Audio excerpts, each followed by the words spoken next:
thing left is we have to join when we're ready. But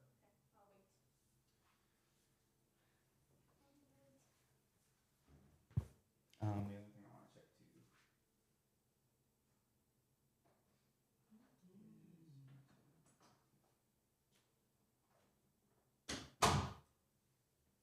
I should have it like that. It actually gets really funny. I'll just like angle it this way and You then. might want headphones. I'll be muted, don't worry guys. I won't be cutting. We're gonna ask you questions, and then it's gonna be like. I'll run into the set. And then Don't be the grandma that has the thing on full blast and it's like echoing. I'll leave my phone in the side. Hit it. Go. They're mine. And then can you pin us too? You hit the 3 dots on the top. Left. Pin for everyone. And then, yeah. And then you know where the record button is, right? Right Yeah, let's wait a little bit. Am I too far away, or is this good? Am I in the right spot? Yeah. I think next time you guys should like scoot forward. Scoot forward? Yeah. So I don't see the floor. Oh, that'll be covered up once we put a couch in. The bottom area? She doesn't like seeing the floor. Oh, that'll be covered. Yeah, that'll be covered. Don't you worry. No way. Timmy. Mr. Charleston. Wait, which one are you guys on? Hello, sir. Oh, you know what? I clicked the wrong button. I'm like, we're all on another one. We're going to the other call. Are we on the wrong call? Yep. I started. Okay, we'll see you on the other one. I was like, bro, I'm the first one on. How did you go on a wrong one? I started a random one. Dang, everybody beat us here. Well, that's embarrassing. We got beat to our own call. Oh, man. We're in? We're in.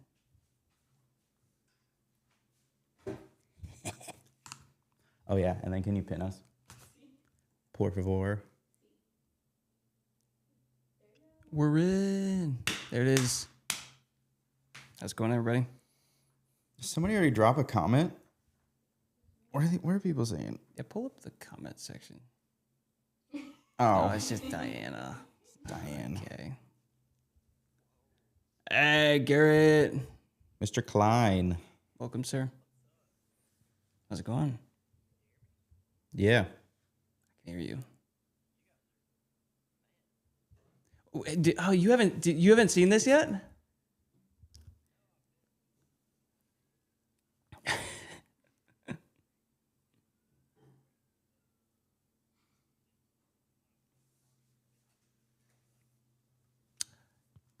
Dude, we're playing around with Have some you seen designs. the camo one?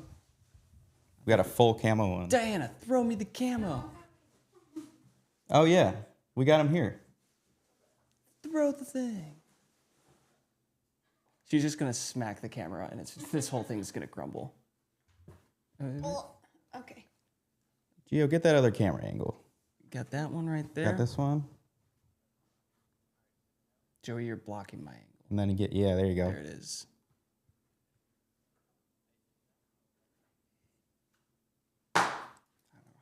There it is. We need You're it still red. out? You're still out?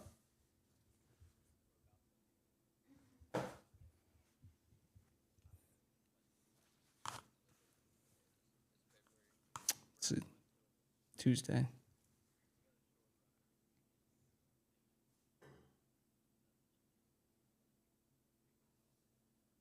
Okay. Sweet. Man, we got a crew here. How many? Can we see the view where it shows That's everybody. everybody in a group? Or is like this the only view with the bar on the bottom? Yeah, that's everybody. Okay. Sweet. Got everybody here. Yeah. I wonder if anybody here was anybody here on the last call at all? on Tuesday where we talked about the cheat playlist and all that? Can't remember if anybody was. Aaron? Yeah, Aaron. Has anybody had any luck with growing those playlists at all or wants to give an update? Nope. No. No. None by Aaron. None by, okay. That's all right. That's all right. I'm curious to know where Trace is at. 3 followers? That's where it starts. Did you get people to follow it to get it there? Okay. Have you been streaming it? Okay. I've got a couple that are starting to grow already that are probably up like 7 or 8 followers already. So the technique it's rolling. It's working. Quick update before we get into everything, guys. Reminder that we are doing the $100 giveaway prize for whoever invites the most artists to join the network this month. Last month, I think Diana won the $100. So it basically gives you the whole year of the school network. Basically, yeah. For free. Covers So, the whole thing. yeah, invite your friends.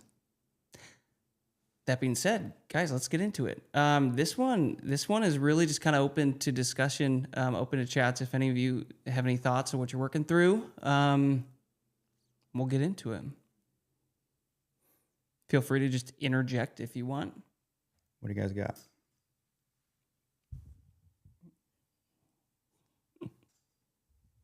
Nobody has Nothing? anything. Your careers are just going great. Am I going to have to go through school and figure out who's been sharing what? See if we can.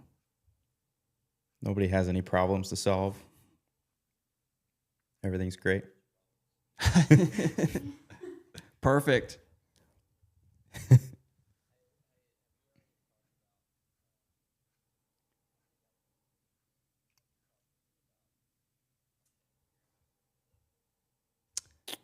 Are you talking about the automations?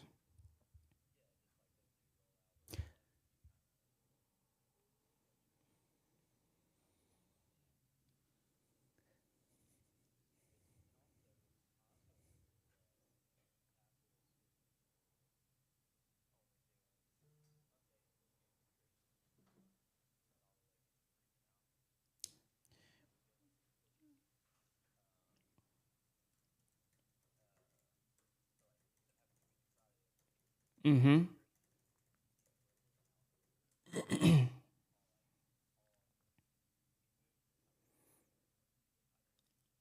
Oh, he changed positions.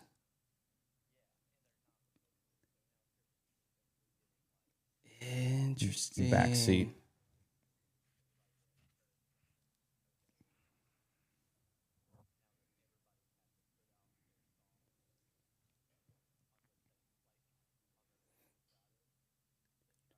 Weird.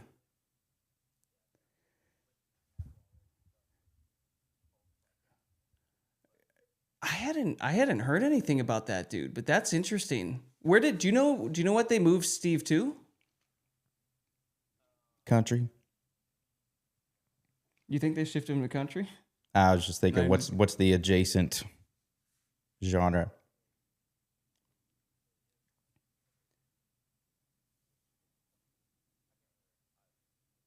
Okay. So for those of you not aware of what we're talking about, Steve Blair is the man that has historically run basically the whole Christian music industry of Apple Music. Probably for the last, I mean, Garrett, do you know how long he's been there? Like, he's been there a long time. Yeah. He's a tough cookie, that's for sure. He's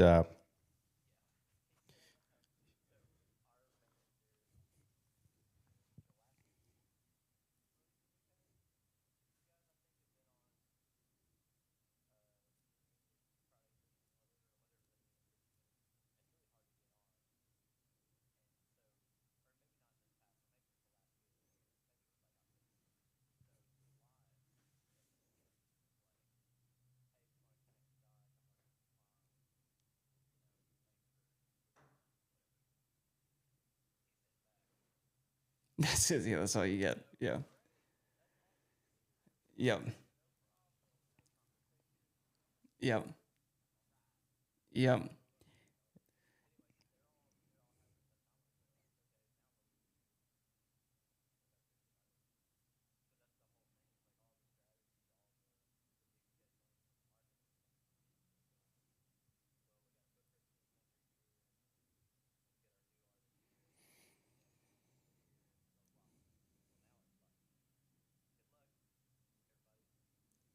I wonder why Interesting. they haven't like replaced the position. Well, I think it's because Christian music is such a small piece of the overall music pie that it's just not a priority Yeah. anymore. I because so guys, we had gotten dinner or lunch or whatever with Blair Probably a year and a half year ago and a or half ago, something, 2 yeah. years ago, and we were trying to get a gauge on him too. And again, some of these industry people, guys, like they are tough cookies to crack.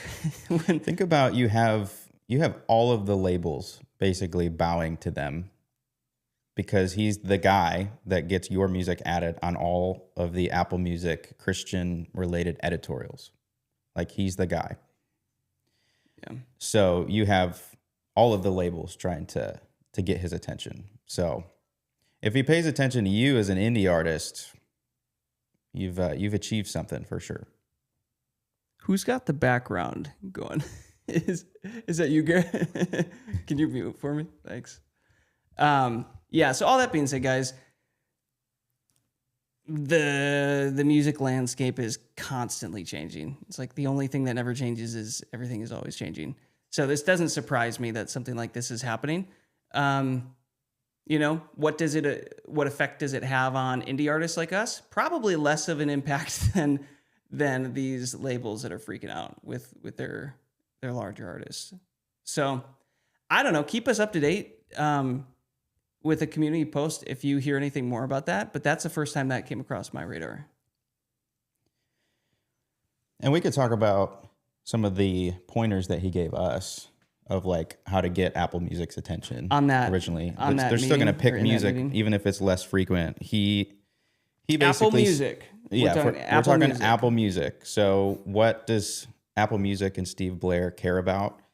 He basically said that he wants to be able to go into Apple Music and see that you have plays. Obviously, people are listening to your music, but again, he's looking at social media to seeing what you're doing on social media. That's why the Forrest Franks and the Josiah Queens, they Took just over. they can go straight to Apple and have a relationship with Apple at this point. And that's the cool thing about Yeah. being an indie artist. If you can pop off, I think they do like the direct relationships with the artists. No, they do. So that's what Steve was telling us too. Is he personally, it's like he loves to be the one that discovers the artist. There's like this badge of honor that like he must, they kind of get to wear, knowing that like, oh, they were the reason like that this artist, they helped this artist kind of grow. So like he was telling us how he likes direct relationships with the artists and how they are constantly scanning the metrics on social media, specifically, the Instagrams, the Facebooks, the YouTubes, and looking all that data to then decide if they will support with Apple Music editorials. So basically what he ended up sharing with us was Apple Music became like the cherry on top for us of like, okay, this is kind of like the thing that we'll aim for after we get Spotify to hit, after we get these other platforms to start to hit. Apple Music will come on like the final wave. And unless you have these really close relationships, kind of like what Garrett was saying, like if you've got some direct contact and you've got the friendship built, you can kind of jump in there. But if you're again, like the Forrest Franks, for example, like the virality that he's created caused Apple Music and all the platforms to immediately support. So just something to think about. That's why we're going pretty hard on the social media thing side of things right now. And Garrett, you had just sent us, I think, a text thread this week where you were talking about duplicate posting.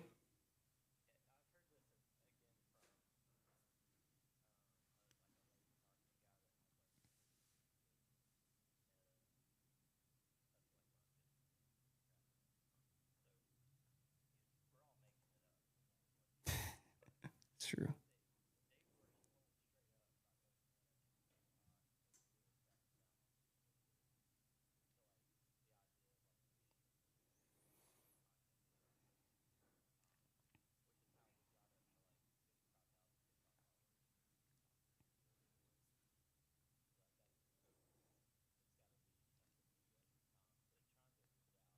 Mm-hmm.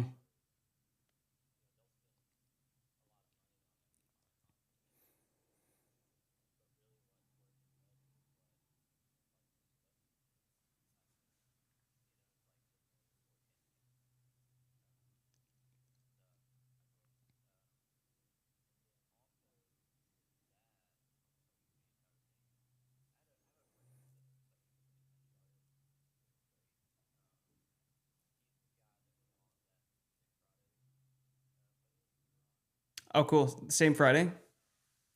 If you guys didn't know, we dropped an Anthem worship song with Klein, what, 2 weeks ago, 3 weeks ago, and it no the first week of January, and it landed.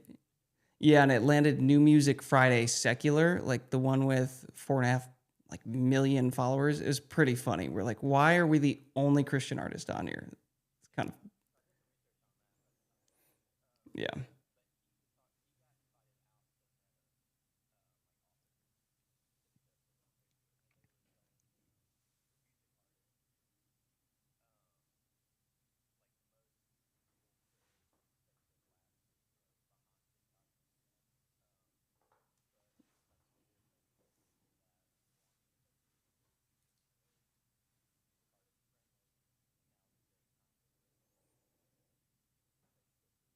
Hmm.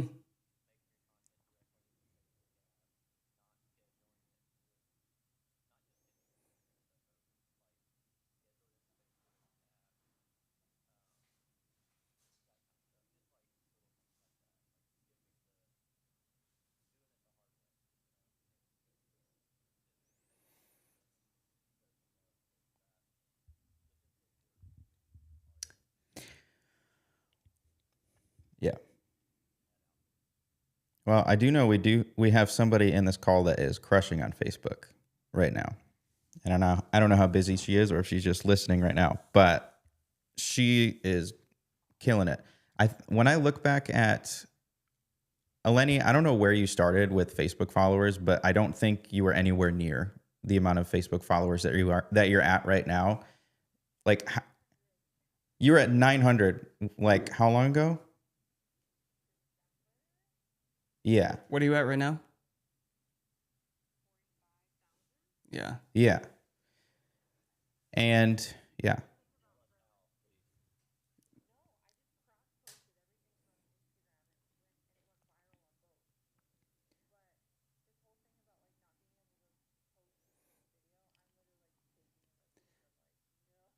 Well,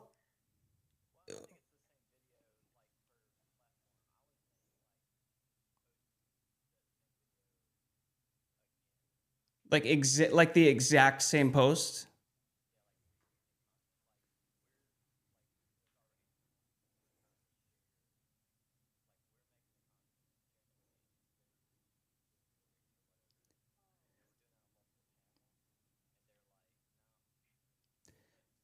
Yeah.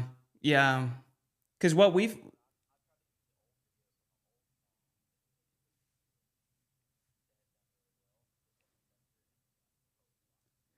so for example, guys, like what we've been finding, we had a call today with our distributors, and we were talking about how specifically on YouTube we used to be able to like repost the content to a different channel and get the reach. But you're right, so like YouTube is cracking down on that. We've noticed that TikTok specifically, the first profile that posted it, it does 10 times plus better. And then the next post that reused it just gets smashed by the algorithm and it didn't get any love. So we've seen that across TikTok. We've seen that across YouTube, their Instagram too. Yeah. Instagram. So yeah, maybe this is kind of just a good heads up that to be a modern artist, I guess we got to be modern influencers as well. creating lots of content. Lenny, I think your stuff is working though. Like, I don't think your stuff is complete duplicates. I mean, I guess there's been a few, but they keep going viral still.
Hmm. The Finstas.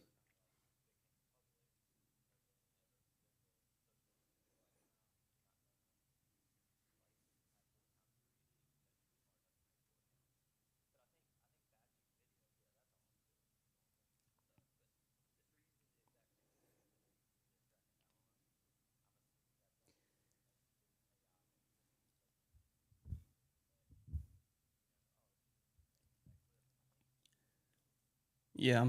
You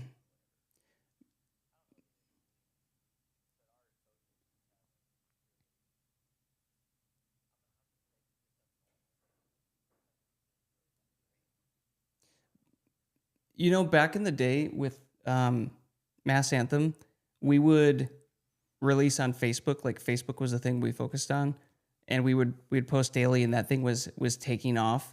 Um, and our goal was to get monetized on Facebook. And what ended up happening was we released some posts that were exact duplicates, exact replicas to reuse them because they had done well.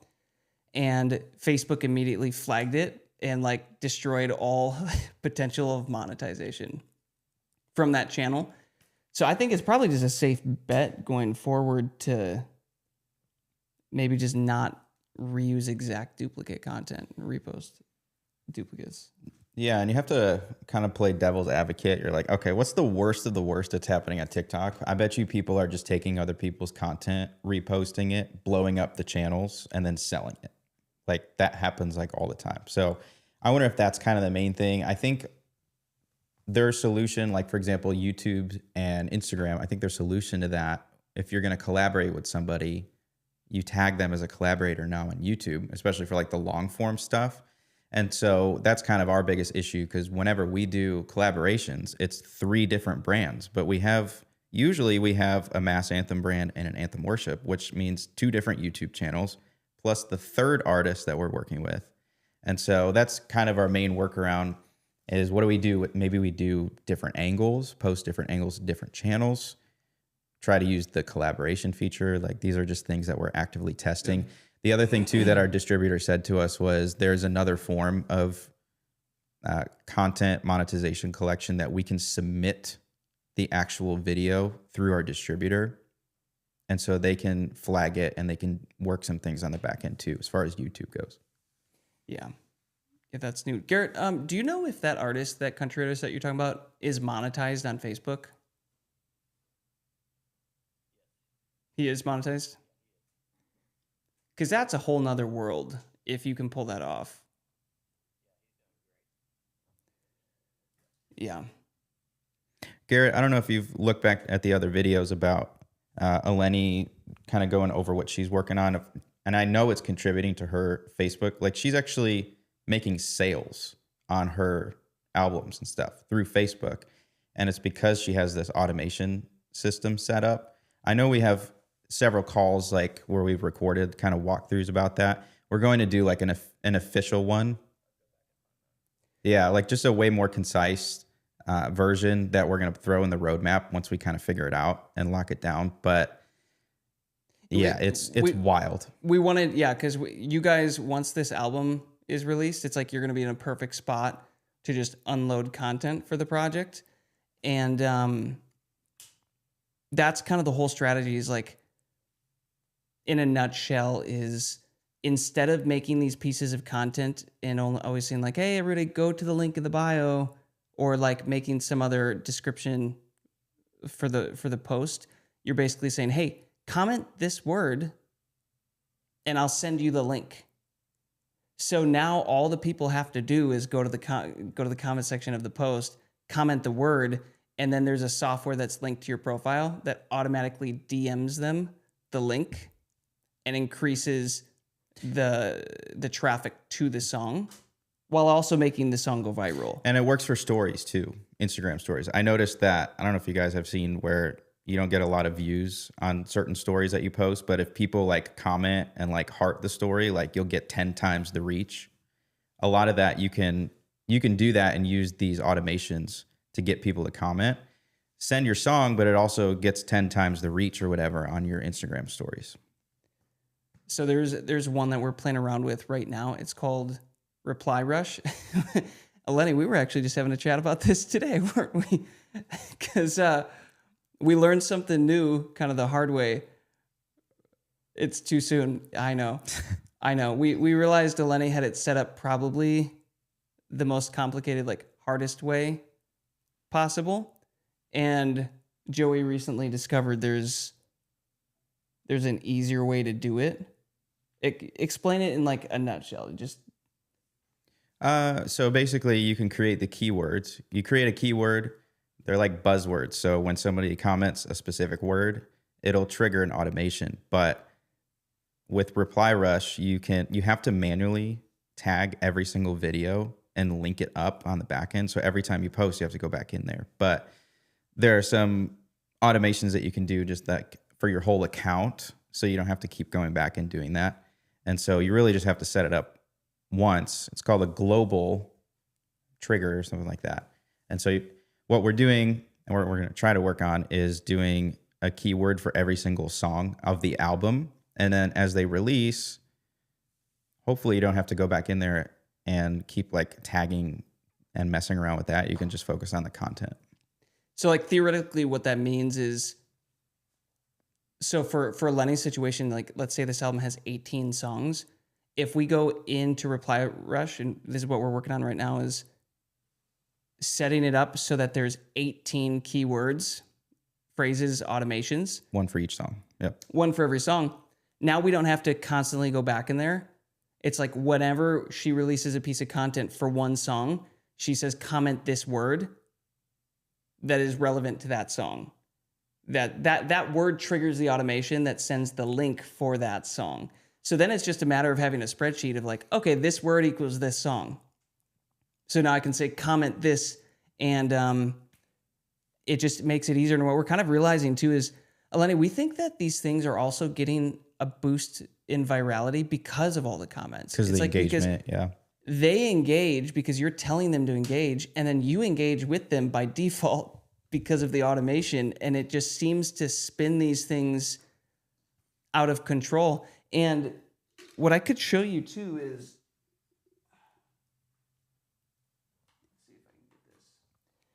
I can show you guys an update as well. Man, I have too many tabs open. I'm going to stress everybody out. Look, it already pulled You up. connected over there? You got it? Okay. Is it sharing? Yeah, There she's it is. got it. Okay, look at all those tabs.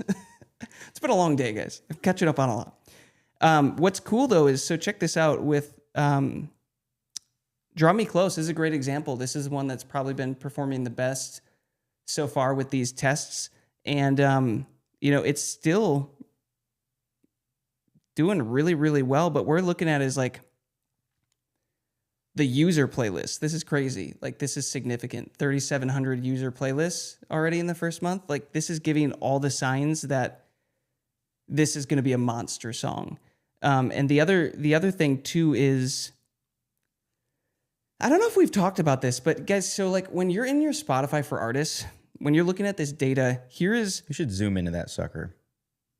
Yeah. Can I fit all my bars? I might be able to. There you go. We in? There it is. Yeah. Okay. How many of you guys have dove into this and like kind of understand what each one of these different bars segments is? And he's like, what is this? Okay, I'll give you a little strategy here. What we have historically done is when we release a song, you know, with Anthem Worship and Mass Anthem, typically what happens, guys, is the profiles are big enough where we get a lot of your profile and catalog. That is people literally going to your profile on Spotify and finding the song and streaming the song. So that's one that normally jumps up for us. The second one that normally jumps up for us is the Spotify algorithmic playlist down here. Again, we've talked about this before. This is in the Spotify course in the roadmap, but there's a website you can go to and you can find your popularity score as an artist. Meaning Spotify on the back end literally decides how popular you are and thus how much they will support you with the algorithm. And typically bigger artists that have released more music have gotten more streams and have trained the algorithms better, get more algorithmic support. So those two normally jump up for us, but this is the important thing here. So Lenny, I haven't even showed you this yet, but listeners' own playlists and library, this sucker is really, really important. This is what we want to pop off. It's becoming more and more important than like what we've done in the past. Yeah. So other listeners' playlists right here, this is typically from like our playlist network. So like we will support the music with our own curators and our own profiles and stuff like that and get that traffic. But our whole goal is we want the listeners' own playlist and library to pop off, because that means that listeners are literally adding that song to their own playlists and streaming it on there because they connect with it that much. And what we're noticing for this one for Lenny, this is the first one that's really starting to hit like this. Every song that we have had hit big on Spotify with all of our artists, with all of our albums, this is what happens. Long-term growth, this thing normally gets up to 40, 50% of the streams. And think about that. That means half the streams every day are coming from people's own playlists. That's a really safe long-term thing for a song, right? Because that means they're probably just going to keep doing it. So that's just something to think about, guys. When you're looking at these bars, it's like we kind of view them as like, okay, if we get these to go up, our goal is to trigger this one so that long-term listeners' own playlist and library goes up. But what that actually will do then is it also keeps training the algorithm. So then these two start just kind of feeding each other and they just start spinning out of control and the song gets bigger and bigger and bigger. Does that make sense? Yeah. And I want to talk about, are you going to go to the Spotify algorithmic playlist and talk about that? Or are you done? You're good. What are you talking about? That bar there. I thought you were kind of going one by one in there. The source of streams. This one? Yeah. Or are you talking about other? I talked about all these. You're talking about all of them? Okay, cool. Yeah, other is just like, I think that's like TVs and stuff. Yeah. And of course the editorials. But I mean, this song didn't get any editorial support. And it's still, month one, going to break 150,000 streams. So go back to the source of streams, because we have some really specific things that have happened to our company in the last 5 years. So for the last 5 years, we've been telling people, hey, you need to do a bunch of marketing. You need to get on playlists and you need to get song saves. And they're all great. And so the reason why we're telling them this is like, you want to feed the algorithm and trigger the algorithm. And then someday it's going to be like 80% algorithmic because you gave Spotify the data that you needed, which is great. Think of that as a nice boost, because for us, what worked for the early Mass Anthem albums in 2020 up until 2024, like mid to late 2024, we had entire albums just smacking the algorithm, like 80%. The only thing you have to be careful of as a business is when you have 80% Spotify algorithmic streams, don't get too comfortable in your business with your spending. Thankfully, we operate on really high margins with our company, because what happens probably like once every year, Spotify will change something in their algorithm that will favor other things. For example, the big one was it this year or last year? Last year. About the derivative songs, like releasing acoustic versions. Spotify just woke up one day and early in the new year in 2025 was like, if you keep doing multiple different versions of your songs, we're not going to pitch it to your release radar. That was what me and Zach were just talking about in the other room. So like, yeah. If you're getting 80% streams from your Spotify algorithm, you have to be careful with your spending and not get used to that income, because overnight in 2024, we dropped by almost half. That means half of our revenue from our streaming just was gone, like halfway through the summer. And so thankfully we have a lot of margin, but we were pretty reliant, and we were so used to seeing that income coming through. And it's just, as Spotify keeps tweaking things throughout the year, every year, now it's more important than ever to really hone in on your audience and think of the algorithmic boost. You might have really great success on the algorithm for a specific album for like 3 or 4 years, but just make sure that whatever money's coming in, that you're putting it back into other parts of your artistry or your business to keep moving the ball forward, because it may not be there forever. And to reiterate that just a little bit. So last year was when, man, it was probably early Q1 of like February, March, somewhere around there. We basically just saw the stream just across every artist, every profile. Like, it happened to everybody across the board. It was like they flipped an algorithm switch of like, all right, rules changed. Now, instead of just prioritizing this playlist support and this data, now we're also going to ask that you send us more high intent metrics from your listeners, from your fans. And we're going to start to prioritize that more. So then it's a matter of, okay, saves, traffic coming directly from social media to the streaming platform, users adding the music to their own playlist, like we're showing you right now. Those things are now starting to carry more weight than they were prior. And now you see this whole shakeup. But at the same time, we're seeing, and again, I think this is what happened too, is these bigger labels finally getting access to discovery mode for their big artists. And that was something that was reserved for independent artists. So like 4 years ago, we got to ride that wave of discovery mode, and we were one of the indie artists, you know, in our space that had given the algorithm enough data that we got to capitalize on discovery mode. Huge. But what we think is happening now is you look at all these major artists, there's a lot of them in the Christian music space that we used to be at similar monthly listeners with. And after this whole switch, they like 2 or 3x'd. And ours got like clipped by 40% or 50%. So again, it's like, okay, why is that? You know, they have real authentic fan audiences like we do as well, but like, you know what I mean? They're maybe at a higher level, and maybe that's why. Do you have access to that chart, or is it it's too far in the past to see that dip in our monthly listeners? Oh gosh. And the streams? But okay. Might be too late. So I'll look for it, but just to quick summarize this up, guys, what you really want to see is, can you share my screen a second one more time? What you really want to see is listeners' own playlists and library right now. That sucker going up, because that is implying that your fan base, your listeners, are really connecting with the song and they're intent on streaming this thing. And you're going to, you know, get a lot of good stuff happening for your music from that.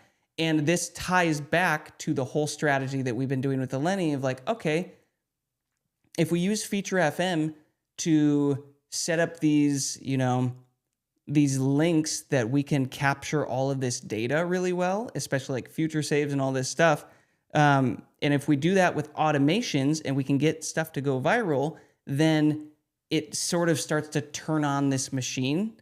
And now all this other stuff that we've been preaching to you guys about, like starting your own playlist, this is still valid. Like owning your own playlist, we still know tons of artists that have monster success on Spotify and the streaming platforms just from their playlists. So that is still a thing. But if you can then learn this side of the game with, you know, how social media can impact this, it's just a game changer. And that's where you get some really cool long-term growth. Does anybody have any questions on that? Like, this is a lot. We're getting into the weeds on all of this.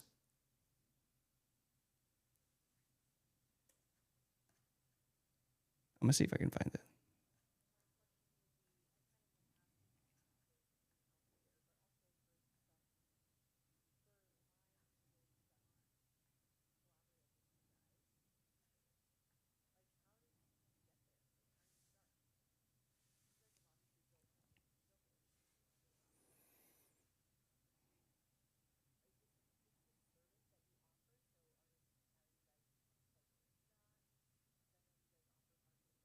Mm-hmm.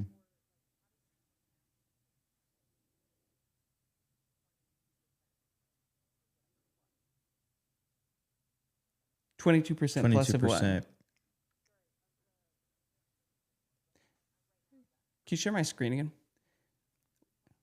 So like, I actually switched it.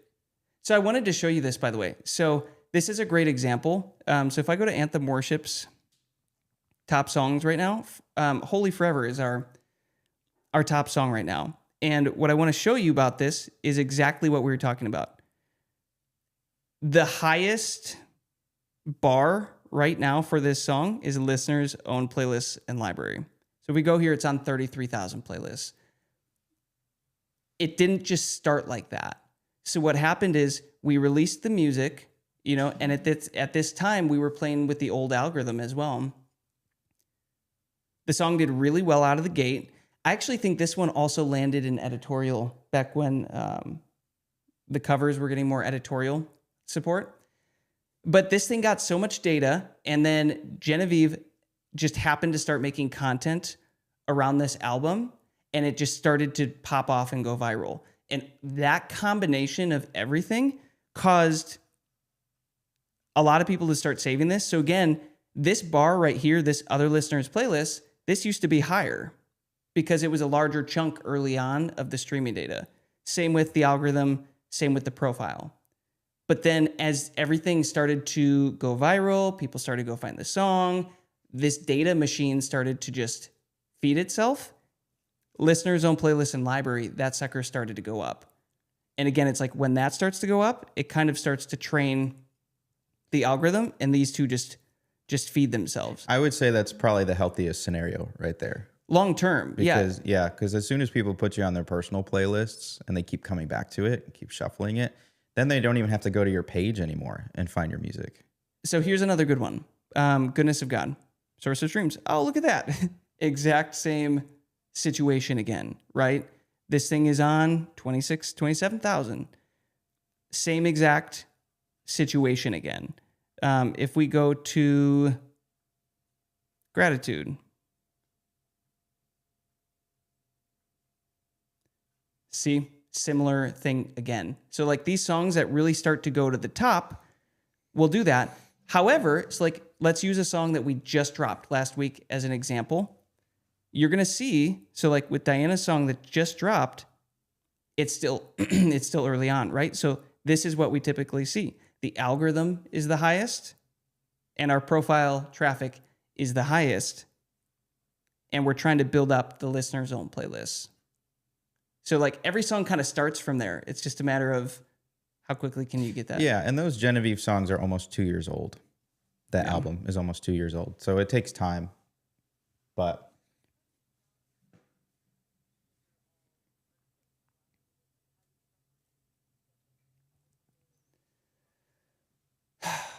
I still think the data thing is like with Spotify playlists and growing your own playlists, like that's all still very important. Getting your songs saved. Obviously, the social media thing is like, it's super important, which you're already doing. It's literally everything that we've talked about. It's everything that we're doing, you're doing.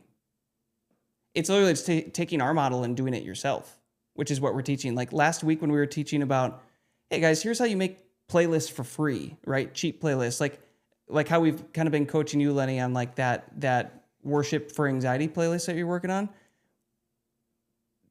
The bigger that thing gets, the more data that thing starts cranking out, and a lot of your songs are going to be on there, and you now have one little machine working for you nonstop of training the algorithm. Okay, so it's like, okay, if I can get one of those, what if I got two of those or three of those? Or what if I just got one of those to go really big? What if I focused heavily on trying to get my listener base, my audience, to follow that playlist and just constantly update it, right? And just like get that thing to hit. That is one way you can do this.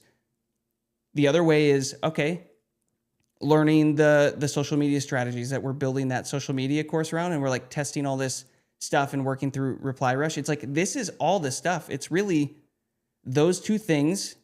And the beauty of like these collaborations with us is what essentially happens is like we kind of are able to pass the algorithm torch with collaborations. And that's the whole concept of like why you want to be collaborating with other artists consistently. So like Garrett, we're doing an album with Klein that we're finishing up, and we're doing one with you, Lenny. And like when we started with Jen 2 years ago, she was sub like 6,000, 7,000 monthly listeners on Spotify. And the algorithms just took off and just supported her. And she kind of got that algorithm torch to light her torch. And now it's like she also is broken in on the algorithm. It's like she got enough data. So it's really just like locking in on that strategy. It's like, okay, can I grow playlists to support my music? Can I figure out how to build a fan base on social media and push that traffic? And can I find a way to do that, with automations perhaps, and simplify that process or make that process a little bit easier? And then the third thing is, okay, can I also collaborate while I'm doing all of this? And now can I do all three things at once without going crazy? Does that make sense?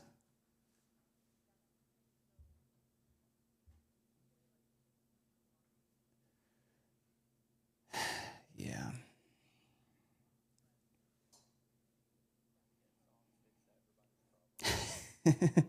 Yeah. Yeah. Yeah, that's probably not the answer you wanted to hear. Yeah.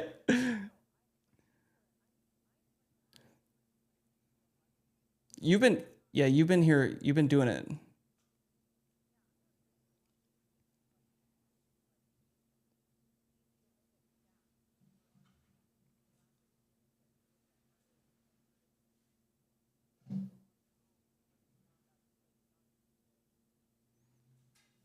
Oh, 100%. 100%.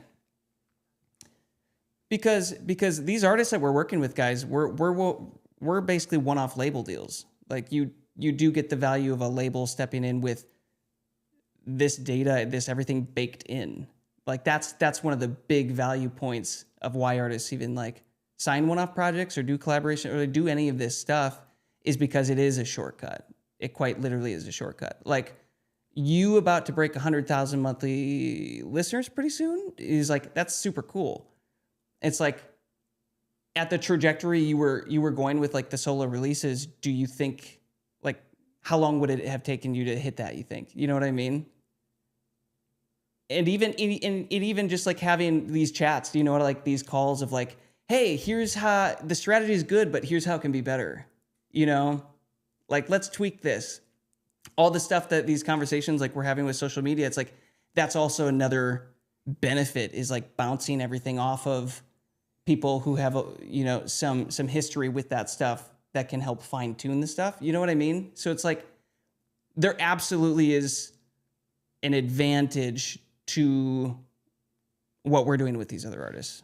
I wish I could tell you that the unknown feelings and like the long game feelings go away. But even where we're at, like even when we have an accounting fractional CFO, big term for accountants, helping us with all of our goals as a label and like keeping things organized. And they're like, all right, so you spent all this money on how many of these albums? And so like, all right, so like they're used to working with like normal businesses. You guys have to realize we're all a little bit, you have to be a little insane to be an artist because it's such a long game. And they're like, all right, so when is it gonna, so like, okay, yeah, in 2025, we spent a bunch of money and then we're gonna spend all the rest of 2026 releasing all of it.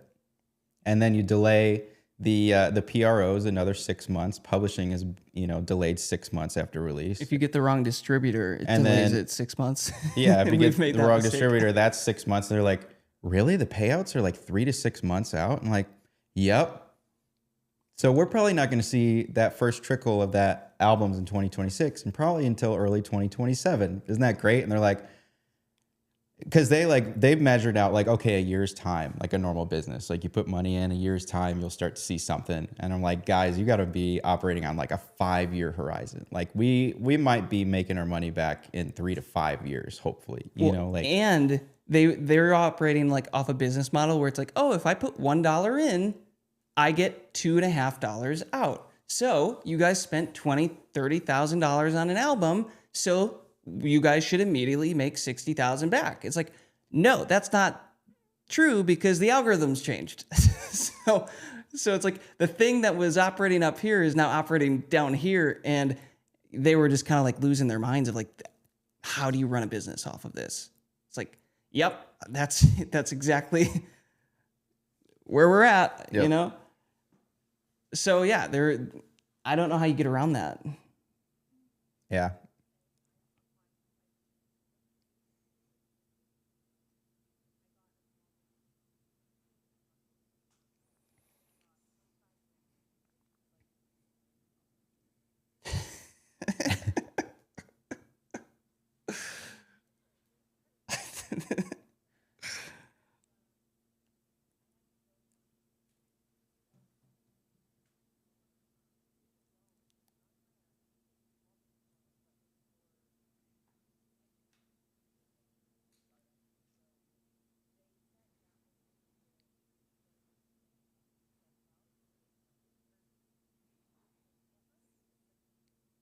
Yeah.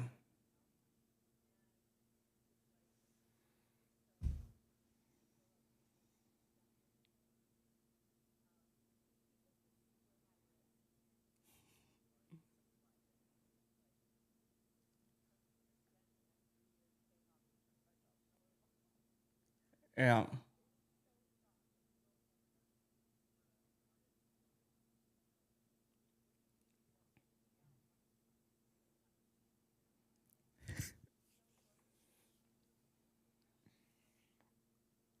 Yeah.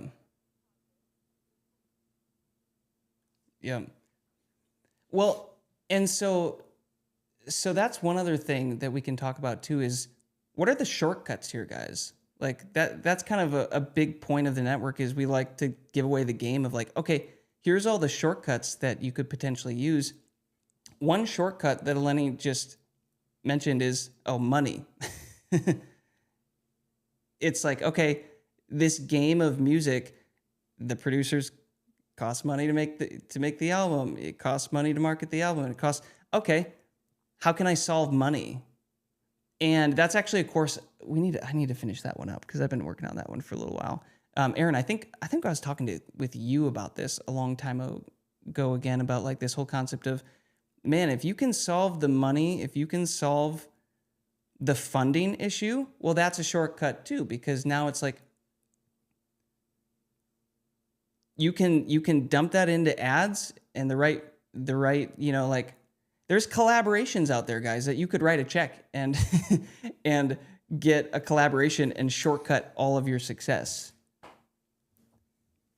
It's like, okay, you can do what we're talking about. You play the long game like Joey and I have been, and like keep growing this thing and learn to grow playlists and learn to market music and learn the algorithms. You can do all this stuff, and like this does work, but it's not the only way to do it. It's like there are people that go get sponsors. There are people that have people that want to fund them. I know like a lot of Christian artists with churches, networks behind them that are actively supporting them because they're like, we see you as a missionary.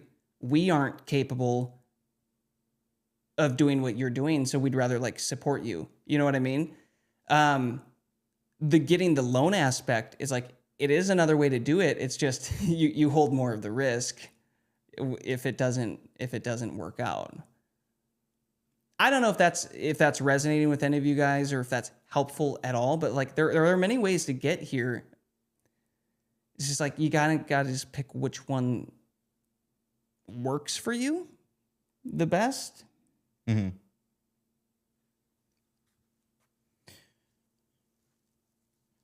Yeah. Go for it. Shoot.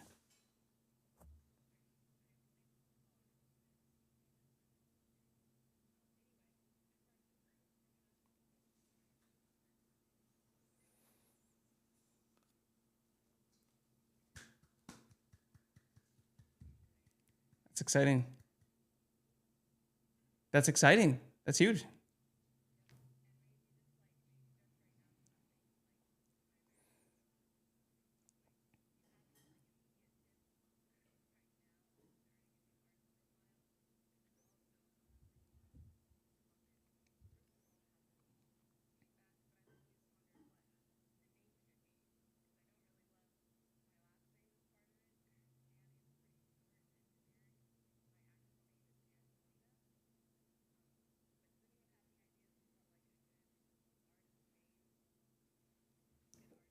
I love this. That is cool. That is actually cool. Like just Angelina. Kind of dope.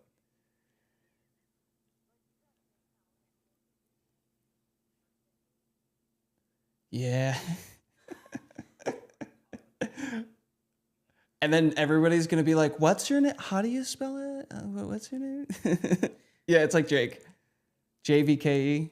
And then if it's a Christian artist, they're going to ask, what is the meaning behind your name? Like, what's the significance? Where's the scripture verse?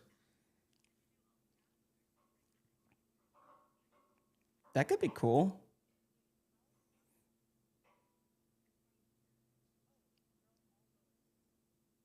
Wait, what is it? Gen Z girly. Okay. Yeah, it's tough. How dare you say you I hate can't wait these to clip calls? that out Oh of my context. goodness. Yeah. So, well, and so that we could probably lean into that a little bit more. So, are you going to be in Christian music yet, or are you going to pick a different genre? Okay, so still a similar lane. Is Spark still going to stay more Christian pop, or is that leaning more worship, or what's?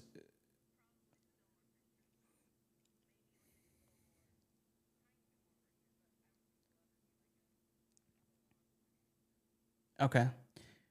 How is your relationship with the band, with Spark Music? Oh, so great. So you can So- collaborate with it. Okay. That would be a shortcut. Yeah.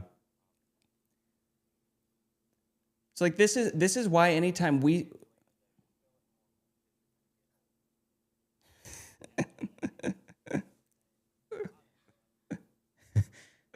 Lenny, I thought it was cool.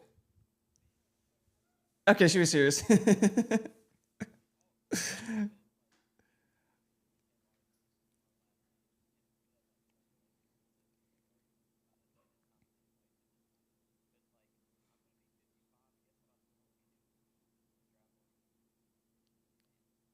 Yeah.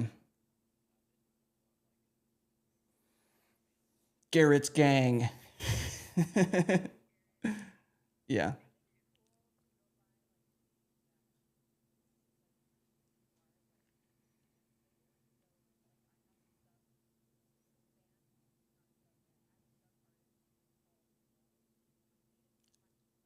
What?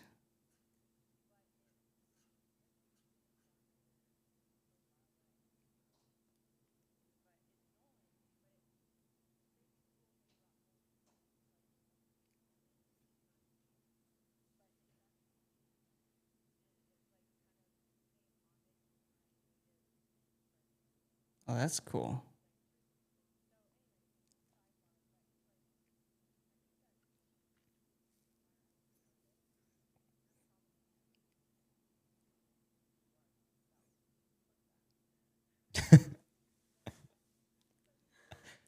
need a replay on that.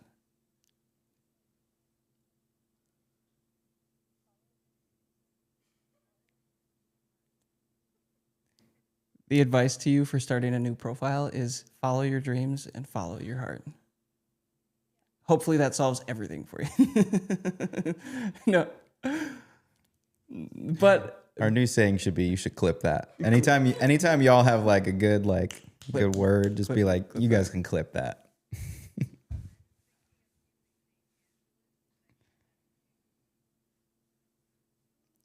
Angelis. are you going to maybe this week come up with your list of ideas and send it to the community and we'll Make a post. We'll vote on it. Yeah, make a vote. We'll We do can a little vote. vote. Do a poll. But something that we're always doing is anytime we start a new project or a new profile, we are always trying to initially see if we can collaborate that thing with Mass Anthem. So like if it's in Christian music, we're typically finding a way to like use our other brand to shortcut the growth. That is always just low-hanging fruit. Number one, Sparks Music. So like we were kind of talking about with Garrett, even like in the Apple Music world, Christian music is such a small piece of the music industry that even from a data perspective, if Angelina might lean a little more worship, you could still probably get away with collaborating with Spark Music to get that thing started, to get the data rolling, because it's Christian music data, which is still getting you very, very close. A lot of them will be open to worship music, which is very popular.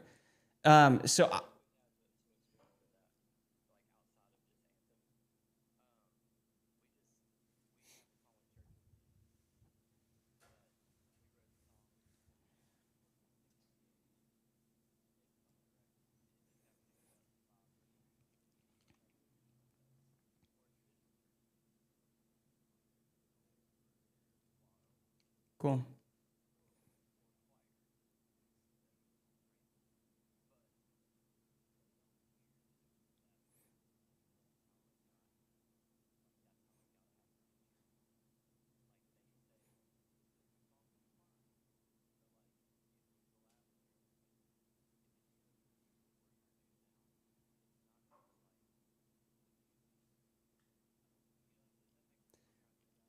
Yeah. Yeah.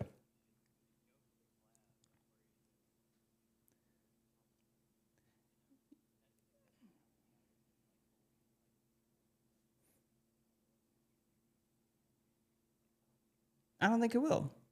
Yeah.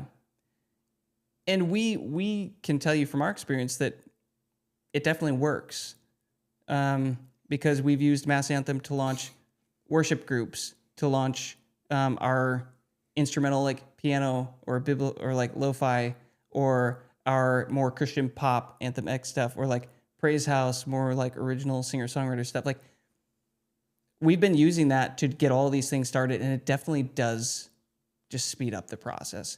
So it's like, okay, you've got access to Sparks Music, and those two things can grow together now, which is awesome. So now you've got two things growing.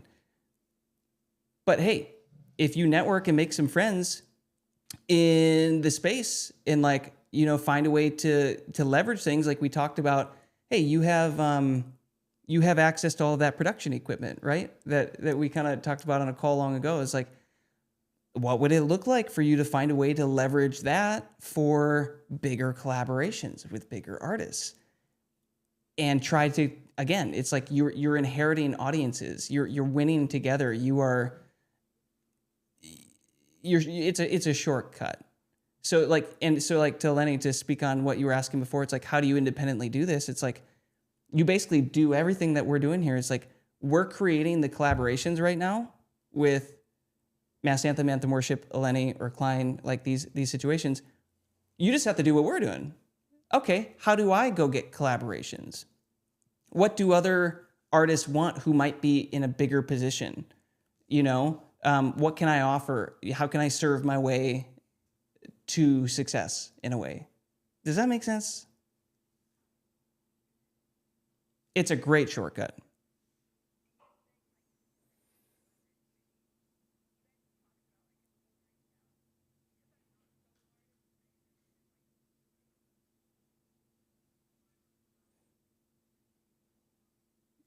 Yeah.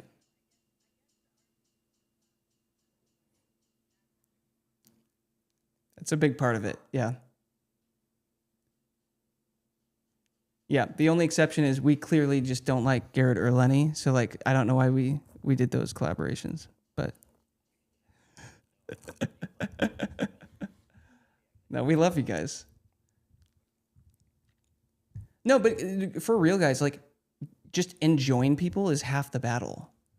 Like if you're not going to like enjoy the artist as a person in the process of making music, which is such a like that's like an intimate thing too, is like you're taking these experiences and these right this message that you want to bring to the world, and you're birthing this thing into reality together, and you're telling me like you're going to try to do that and not like enjoy the person as a human. Like the amount of conversations I know specifically like with you, Lenny, we're like, I'm cracking up usually over a lot of this stuff because it's hilarious, the stuff that we're talking through. And it's just like, enjoy the process. Like find people that are actually fun, you know? Is that helpful? I don't know. And I hope that this group does some of that work for you. You know, I really like that you guys are creating playlists and sharing your songs with each other and adding songs to each other's playlists. I think that's where a lot of this collaboration stuff starts. It's, man, I don't know of anybody we collaborated with based off of a cold reach out, like trying to, I don't know. We had some sort of relationship leading up to that point, I think. That's actually a good point. Except for Lenny. But when did we finally collaborate? You know what? That's why I didn't think about it, is because we didn't necessarily, we hit you up like over the course of 5 years, but we weren't even thinking collaboration. And then one time you booked a call with us. So that's probably why I didn't think about that.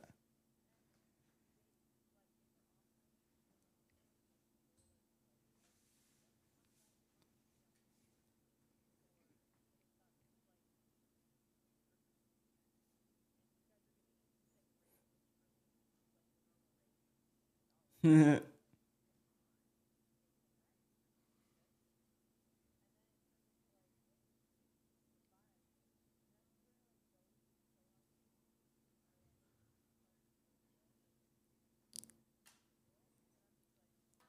I have an RBF? Is that what you're saying? She totally just said that. Clip it. Clip it.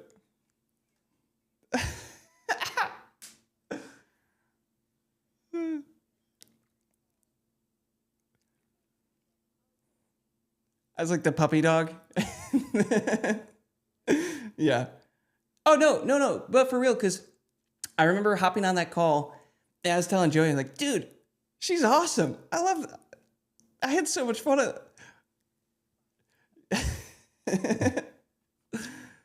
Yeah. But that right there, guys, find people that balance you. Like if you're going to partner with people, because Joey and I balance each other very well. No, it's so funny because I am the reader and he is the talker. Like he'll talk and he'll throw stuff out there, like stuff that we're working on or whatever. I'm reading the person the whole time. So don't be scared of me. But he's reading all of you right now, so it's good to have your cameras off. But that's the thing. Like I had a call with Eleni and I got a really good vibe from you. Yeah. So, and then I was like, Jason, we gotta jump on another call. And we jumped on a call and I was like, this goes. This chick's great. I had so much fun. Like we talked so, you know, but then right there, it's like, oh, I think that the music creation process with Eleni will be pleasant because just based off us talking for an hour, we have so much in common. Our views of the industry are similar. Garrett, even the same thing with you, dude. When you hit us up and you actually started working with us with marketing first. So like that was the relationship and you and I hopped on a call and after an hour, we're still like hitting it off and having a great time. And I'm like, oh my goodness, like we align with so much about the industry. They've been where we've been where they've been. We've all experienced different things. They're continuing to push through and keep going. We've continued to do that. It's like, so we just have different assets that we bring to the table that complement each other. It's like, oh, So these guys are awesome. I like who they are as humans, and they make great music. And you know, like all this comes together. He's like, oh, this is awesome. Done. But it's funny because most of the artists that we've worked with, probably everybody almost that we've collaborated with, almost all of them have started with us in some capacity of like jumping on a call or marketing. I mean, or if like, you look at the Genevieve example, we knew her manager from the Mass Anthem days when we would go play on tour together. Like we would play shows together with him as a Live City. And then he came back to us later on, years later, and he's like, hey, I've got this girl. She was on American Idol. And it started from there. But yeah, a lot of this comes down to just the one-on-one warm relationships. and guess what? Like tonight before this call, guess who I was talking with? He gave me a call. We're dreaming up ideas again. Why? Because it's like, oh, we get along. We like each other as humans, and we've worked together in the past, and we've done stuff that's been successful. It's like, why not keep going? Why not keep trying to do this thing together? Because it's just pleasant. It's fun.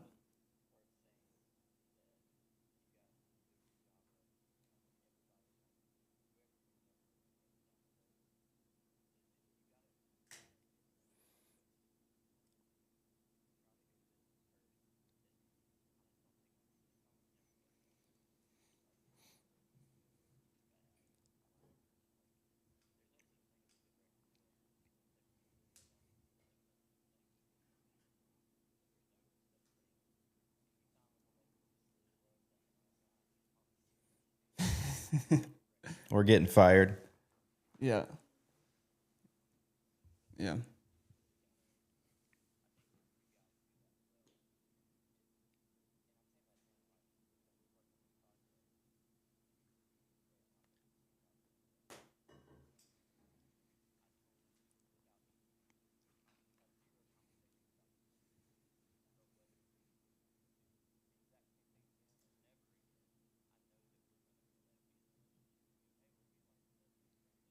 Yeah.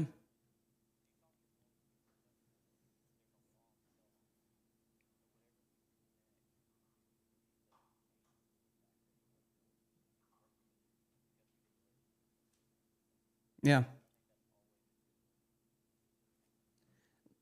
Like Garrett, even after you and I hit it off on that call, a week or two later, what'd we do? We all got lunch at At the bowling alley. At the bowling alley place, you know, and we got to meet up the whole crew, everybody together, Pinewood. Olive Klein, and we show up, and what does Garrett do? They give us hats and they buy us lunch. Like they they jumped in and like served us in that way. I was like, oh, that was really kind of you guys. Like, thank you for doing that. And, you know, it's just like it's little things like that where, you know, it just adds up. And also, your history in the music scene was serving you, whether you knew it or not, Garrett, because we were talking to other people who also were like, oh yeah, I know who Garrett is. They're great. Oh, I know who Klein is. They're great. You know, like they were backing up you, whether you realize it or not, because of your reputation. So it's like, if you can just be not a tool to people in the music scene and just try to give what you would want to receive, it's going to benefit you in some way. So like, yeah, again, it was purely relational to start with. And it's like, okay, this makes sense. Let's take a shot together. Yeah. Schmoozed.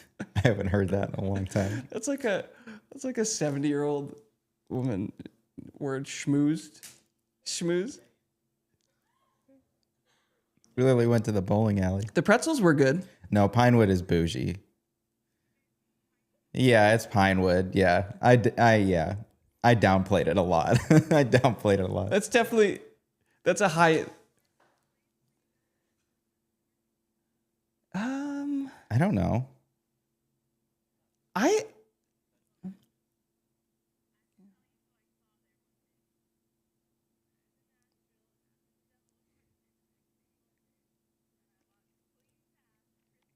was gonna guess Chris Tomlin. Was he bowling? I was gonna guess Chris. Joel Houston. Wow. and they were both.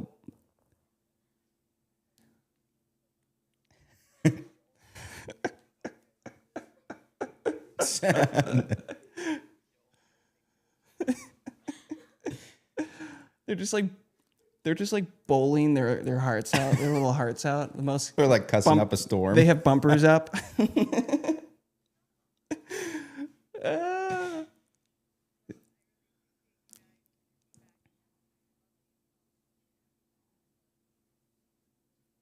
We love having you. I'm gonna freaking clip that. Yeah. Finally, something worth clipping. Yes. What was the last thing you said? Okay. See Thanks you for later. hanging. What time is it? Oh, we still got a little bit of time yet. That right there, guys, there was so much gold in that. It's such a simple thing. It's such a simple thing. We could do a whole separate call about word of mouth and how it's Yeah. either helping you or hurting you. Yeah. And I hope it's not hurting us, because we haven't heard anything bad come back to us about us. But No, because both of you guys, like Garrett and Lenny, and I'm picking on you guys because we have actual collaborations with you right now. Literally, both of you guys, word of mouth. I don't think you understand how many people, how much has come back to us that is positive about you guys. Like, we keep running into more people. Like Lenny, I was telling you, I think last night, it was like, oh, by the way, our new publishing admin for the company also knows who you are. Says you like singing your praises. Like, it's just another thing of like word of mouth is huge. It's either building you up or tearing you down.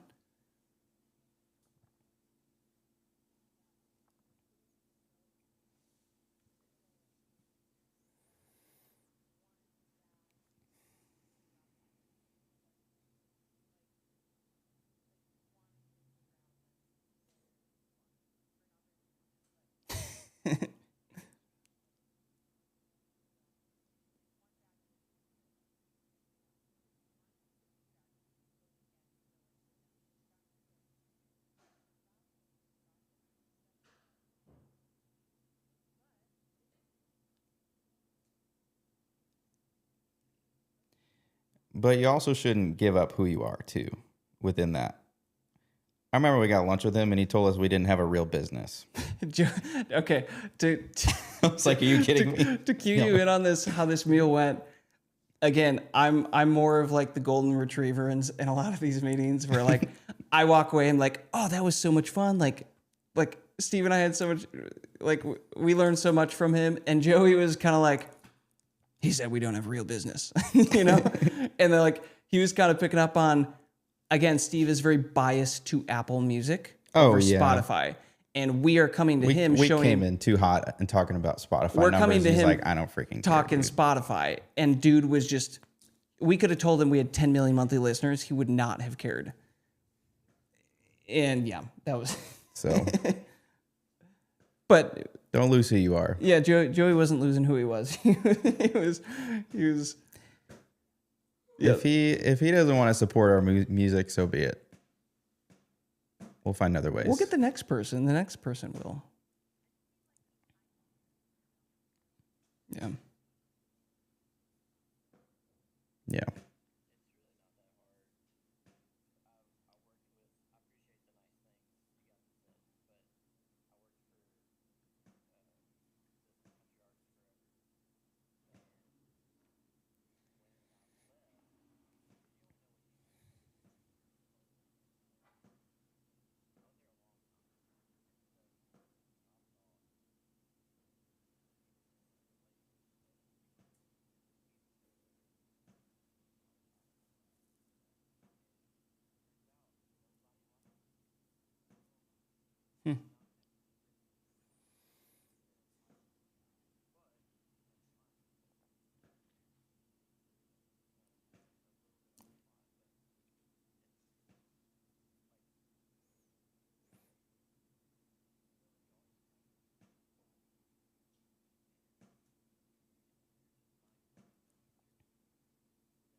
Yeah.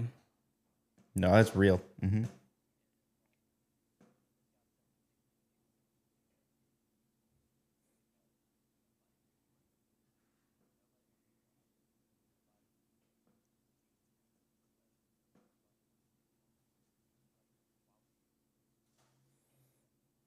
Yeah.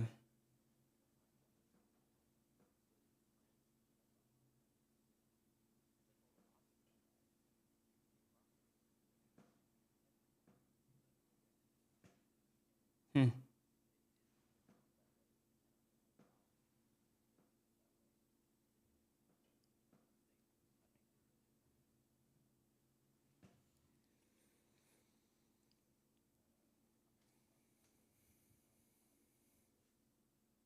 Yeah.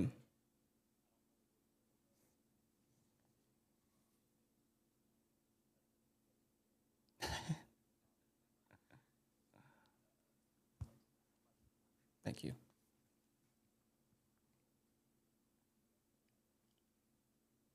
And dude, guys, that right there is the literal point of this whole network.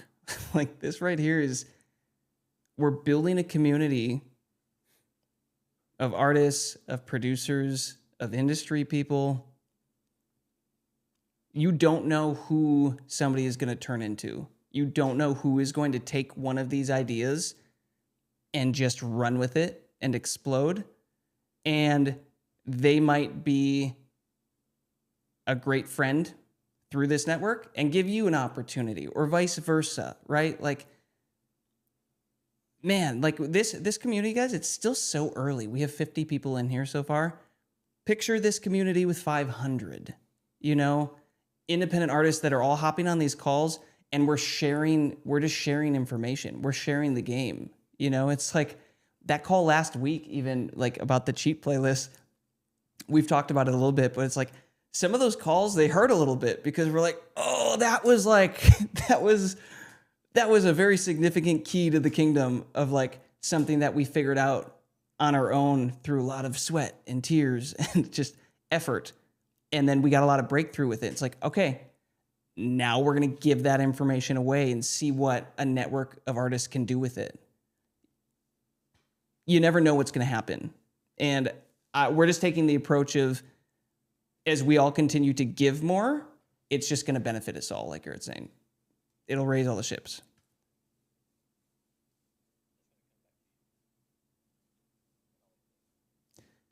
But even this, like, this is going to come back to you guys as well. Like, these calls, like this wisdom that you're sharing with other artists who are getting started earlier on in this journey, it's like you might help them avoid a mistake that would have set them back a year or two just by hopping on a call and sharing some of your experiences. So, yeah, thanks for being willing to talk through all this stuff. This is fun. Any other thoughts around that? Should we talk about our idea that we just talked about last night for the network? We could. It's not set up yet. We haven't set it up yet. This is brand new. Hot off the press. So on the last call, we taught you guys how to grow playlists for free using other A-listers' music by creating a playlist around them. What if... And to caveat that, I think that's the right phrase. To jump in with that, we're also going to be teaching you guys how to grow playlists and everything with paid marketing at some point too. But again, using ads to grow playlists. Using ads to grow playlists. Yeah. But again, just going off last week where we talked about the free version of this. This was where mine went. What was I talking about? Playlists. Our idea for the network. We're still kind of playing around with this, but what if we turn this network into a lot of playlist curators? We teach you how to do it. You get to run your own playlists. We don't own anything. You could put your own music on there, but the people in this network can pitch their own music, and it can be even trades between whatever. You can do whatever the heck you want with the playlist. You guys are the playlist curators. We're not anymore. We have our own playlists. We have a lot of playlists that we've grown. We've spent probably over $100,000, maybe more than that, on growing our own playlist network. We will be in the race with you guys. So what does that mean for people who have done our marketing? You guys are all safe. It still exists. Like it's the marketing features are by far going to get you the best results still, to stay fair to you guys.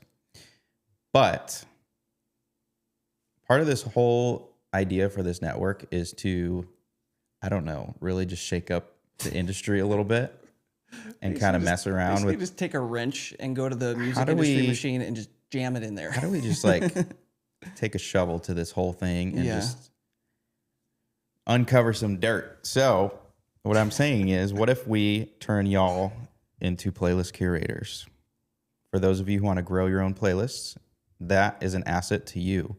And we did talk about last week about using your own playlist as leverage to enhance collaborations. I know that's a big thing for us too. Obviously, we have our own brands and we pay for a lot of the production for our label deals, but having a giant playlist network is helpful as well on the Spotify front. So like, think about this too, guys, because you might be thinking like, wait, I want to be an artist. I don't want to be a curator. Like, that doesn't sound appetizing to me at all. Again, one of the big strategies here for growing as an artist is if you can own a slice of the real estate. What is the real estate? It's Spotify playlists that are, valuable, that actually have a lot of active listeners that you can grow your entire catalog on it. And like Lenny was asking earlier, it's like, well, what does an artist who doesn't get to collaborate with Anthem and have all the Anthem resources and momentum behind them to shortcut them, what does that artist do? It's like, we've seen so many of those artists get one playlist to 30,000 followers, and they have hundreds of thousands of monthly listeners, and it kicks off revenue that then they then use to build their empire, build their business, build their career off of. So if we can give you guys all this information on, hey, here's how you guys grow playlists for free. Here's how you can also grow them with ads and paid ad spend. Well, now picture a network where we have 500 artists, maybe 1,000 artists in here, where everybody took that seriously for a year and everybody's got a few playlists that are hitting, and we find a way to, set it up where, hey, when you have a new release, you can post here and everybody can consider you. And, when you give to other people, you get from other people. And when you get, you give. And it just turns into this network where everybody wins together. I think that'd be pretty cool.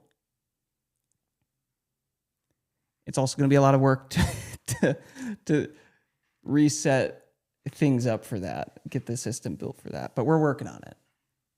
That's the easy part. That's my bread and butter. That's him. What up, Trace? Hey, is he on the slopes? Trace, are you on the slopes right now?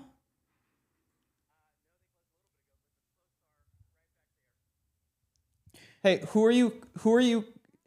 I was going to say, who are you closest to right now? Which Canadian is closest on the map?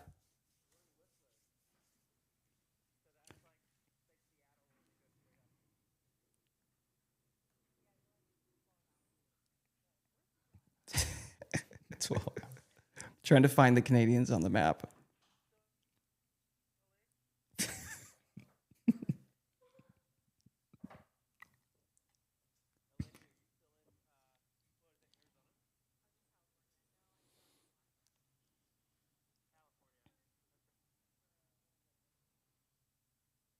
Oh, you did? That's funny.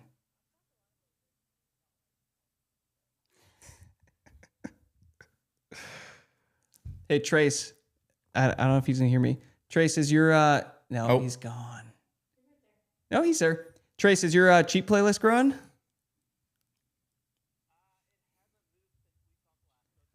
Okay, it's at 10. Keep streaming that thing.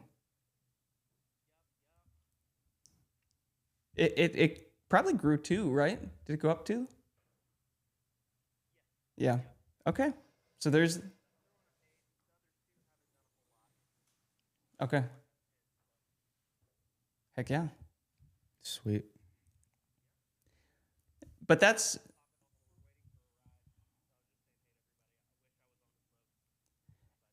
And for those of you that didn't see it yet, last week we did a call with Trace talking about AI and everything that you could potentially be using AI for right now, for helping your music career grow. And we dove into Suno and the aspects of how I'll just give a little bit about that. How, what are you smiling at me? How basically Trace took an acoustic demo that he already created and wrote and all this stuff, and then uploaded it into Suno, and then got this incredible live worship track concept where you can then get the tracks, then bounce those back to your DAW and play around with them and build these songs. And just, guys, the opportunities here are endless. So if you get a chance, I would highly recommend you go watch that call. I think we added an AI section. Oh yeah, it was great, dude. It was Suno, and then we talked about AI art. Oh, yeah. Yep. Yeah. Talked about stage design, using AI for stage design, how you basically made your album artwork move behind you as you guys were performing. It's pretty sick. Yeah. Heck yeah. Yep. So, yeah, thanks for popping in, dude.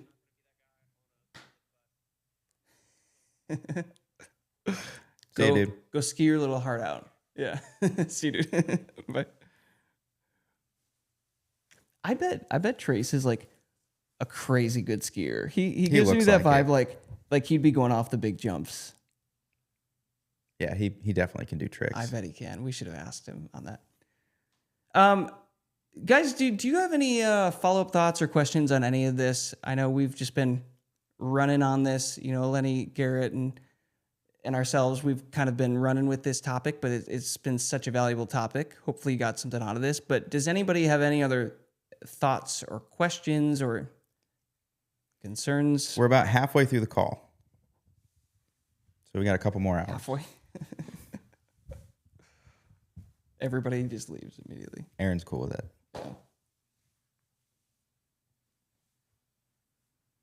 Yeah, maybe not. Thanks, Sue.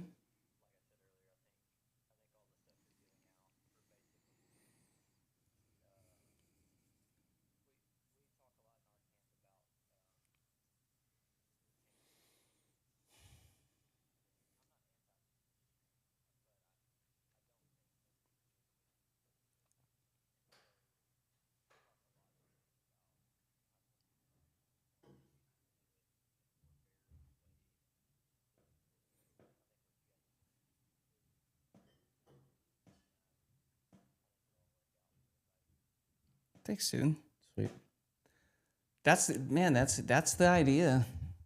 That's the thing, is like, we're trying to build here what we wish we had 7 years ago. Like when we were getting started and our streams weren't worth anything and we were trying to tour and we were both working 1.5 other jobs, on top of this, and then working from 8 p.m. till 2 a.m. trying to figure out how to get things to work, and then going to work during the day. And that whole, Diana knows she got to watch Joey through that lens. But it's like, man, what do we wish we had back then to shortcut all of this? We just didn't have enough information. Like, we didn't have clarity on anything. We didn't know what was fair, like what deals were fair. We didn't know what was working for other artists.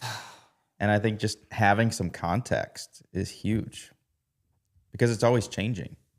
And even right now, it's always changing. Like, even Garrett popping on being like, hey, just so you guys are aware, like, the whole New Music Friday Christian on Apple is changing. It's like, things will always be changing in the music industry. And like this network, hopefully what happens is we can always have that information flowing in for everybody to win from and gain from. And I'm telling you, it just takes one little thing here, guys. If you take one little thing and run with it, it could change everything for you. And that's the hope. So whether it's playlists or marketing or learning to run your own ads or, learning to set up your own collective, or it is endless. You could pick one of these things. You could start a sync band. You could do whatever, pick one of these things. It could change everything for you. And a lot of these, you just have to be there early. Like you just have to jump on it. So I'm trying to think back in the day, like when was playlisting like early growing on playlist, like 2017 maybe on Spotify and Christian. I'm thinking Christian music 'Cause when did we we didn't get know anything started? about playlisting until Oh. 2020 when we dove into it. Yeah. 2017, 2018 was probably like the earliest. And now, like obviously, playlisting is still there, but Who's the big guy? Franklin. yeah, it was David Franklin. David was a big Franklin one. was like the go-to Christian music curator at that time, and nobody could figure out how that guy did it. But like a lot of these things of future saves and lifetime pre-saves and these automations and the social media strategy is like kind of seems like it's the next wave. Obviously, a lot of the streaming platforms are favoring that more so now than just blow up a playlist and get passive streams. Like it still works, but Yeah. I think they're favoring other things now. And if you can jump on it and figure it out, you can be ahead. Especially as we head into a world of AI music. Again, we really have a hunch that is what they think is, potentially going to separate AI music from human artists, is like that human element of like, wow, I have a fan base. I have this social media audience that is engaging and that transfers over to the streaming platforms and they reward you for that. So, and even dreaming to the future of like, we've talked about this too. Why doesn't every artist eventually have their own community, potentially for their fans, like what we're doing here? Like we're dreaming up some ideas here of the next phase of what would it look like for you guys to have your own school groups for your fans potentially, where, hey, every week, here's when I do a live show for everybody. And here's where I get to like really get to engage with people, and like, here's the offerings and here's the tiers. Like this is the stuff that we're trying to dream up, because it seems like that is where everything is headed, like relationships, authenticity, engaging with the fans, stuff like that. Just a thought. I don't know. Has anybody ever thought of that? Like creating some sort of community, or has anybody done that for their music yet? No.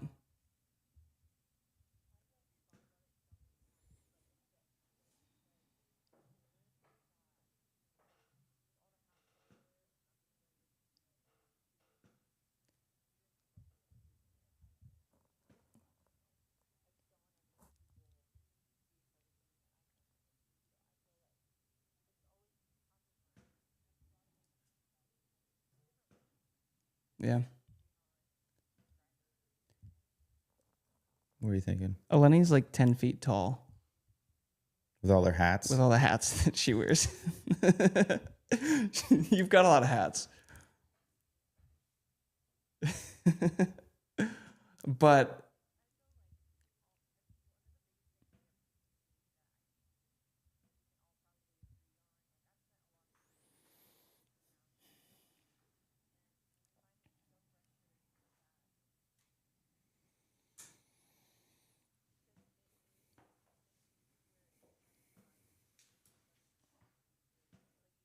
yeah.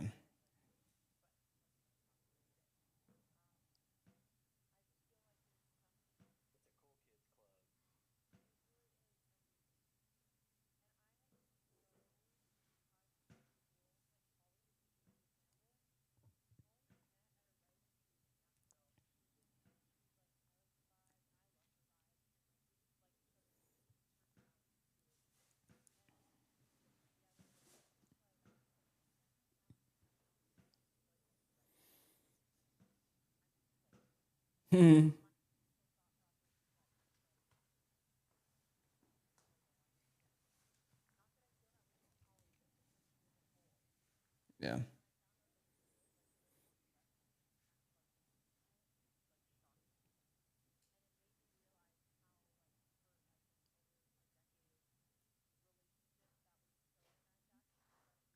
Yeah.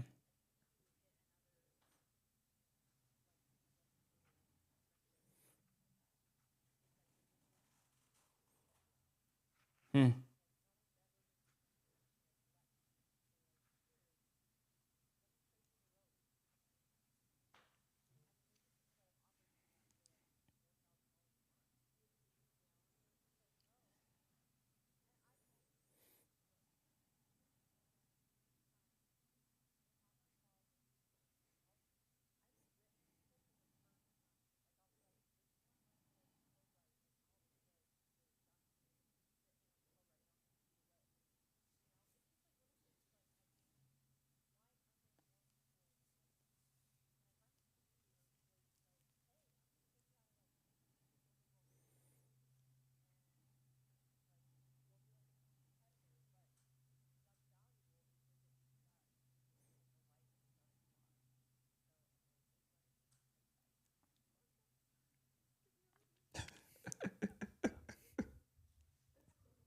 I'm not crying. You're crying.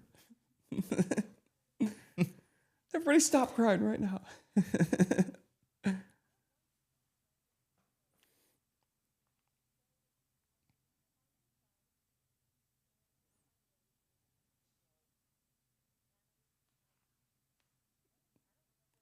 Bummer.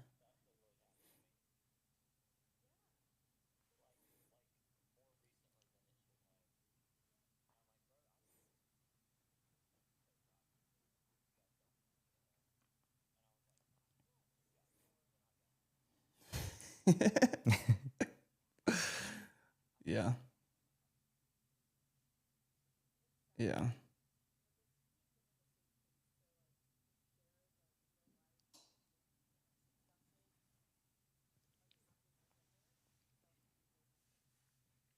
Awesome.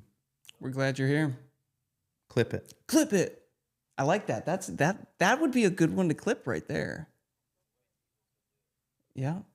Yeah. And guys,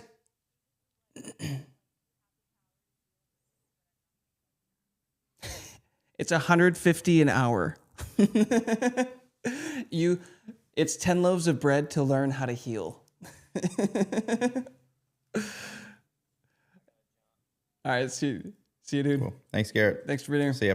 And I just want to again end that too by saying, do you guys? I don't know if you guys have seen how active Eleni is in this school community. Like, she gives at a level right now, huh? We're like, if she could just tone it down a notch so everybody else could have it. No, but here's the thing though, is like, again, you've been in this space for what, 11 years is what you were saying?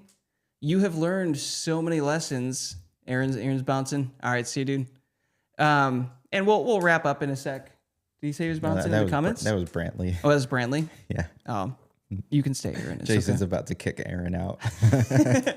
Aaron just leaves Get out. because I assume he's gone. Yep, good to see you, Aaron. See you later. What you guys can't see is we got a much larger TV so we can actually see you guys, and I'm still messing this up somehow. Oh, yeah. That's actually funnier. Yeah. No, all good, dude. No, I thought you were saying in the comments you had to go. Brantley left something in the comments saying that he was headed out, and then Jason goes, "All right, see you, Aaron." And I was like, "I don't think Aaron's leaving." What I was trying to say though, to wrap it up, was Eleni, like we super appreciate how active you are though. Like, I don't know if you guys seen some of these posts, the game that she is giving, the assets that she is, like, literal spreadsheets of how to track your catalog that other people have gifted to her from the top, you know? And like, that's just one example. The videos walking through what we're doing with her social media and the back end of these behind the scenes calls and everything. Like, she's allowing us to be transparent and share it with you all. Like, that's huge. So we're super grateful for you, Lenny, for that. And again, our goal is, guys, like, see what that is and try to do that. You might have a different lane. You might have some other piece of the puzzle that might not seem significant to you, but I guarantee you it will be significant for somebody that does not have it. And that's our hope, is like, we're building the artist roadmap. Is there's a lot of stuff that Joey and I take for granted that we currently know that 5 years ago it would have blown our minds, and we forget about it. So it's like, we're trying to take the time to put that into the network as well and share that. So do your best to do that. And again, rising tide, it'll raise all the ships. So any other thoughts? We can wrap it. It's a good call. Cool.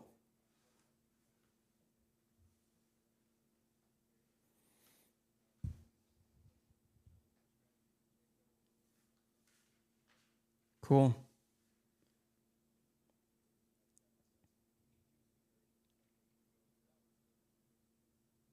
Yeah. Eleni.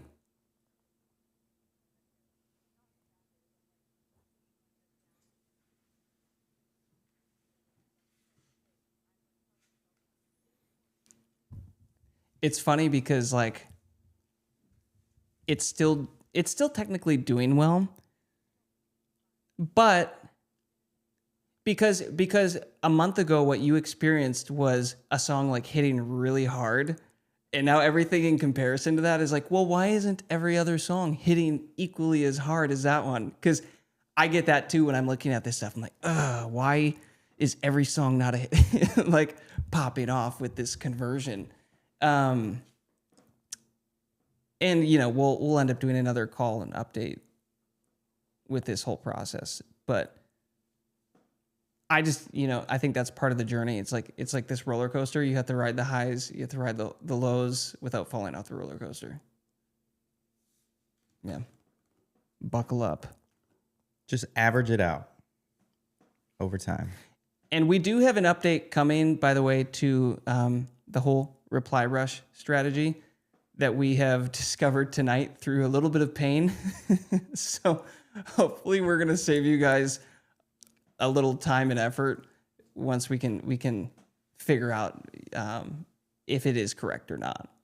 So it works. There's just at scale we're kind of running into some issues. Is it worth sharing a minute of that, Eleni, or?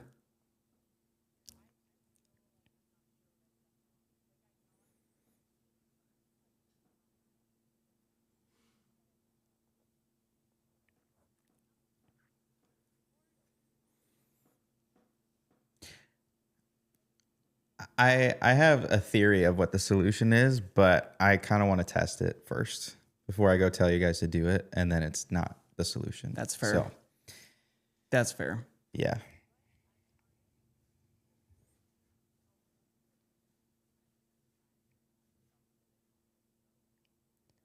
Especially when you're trying stuff for the first time that you haven't seen other people around you do.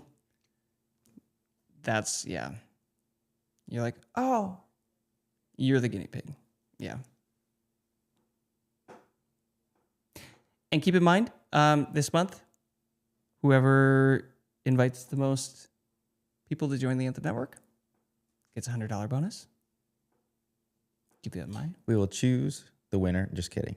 Choose. We don't choose the winner. I don't think you choose. No, whoever gets the most will be the winner by the end of Dana, you this won month. last month. Why are you putting a thumbs down? What do you want from us? So last Tuesday of February, we will pick the winner. We will announce the winner. So, and then one last thing, guys. Let us know anything else that you're like actively wanting information on, specifically with the course structure, the Anthem roadmap layout. Because we'll do our best to try to get to that and try to start releasing those.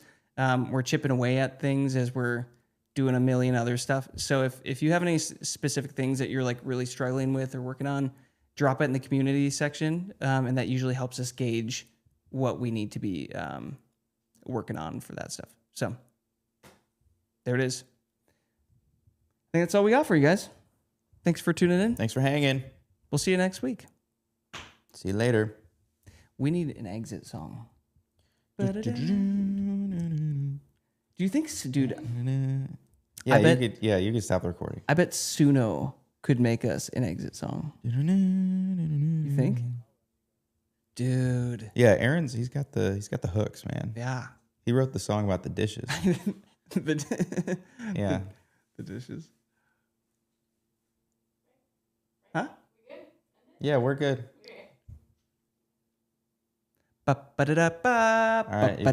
Yep, that's copywritten. You can hit the hold that button down.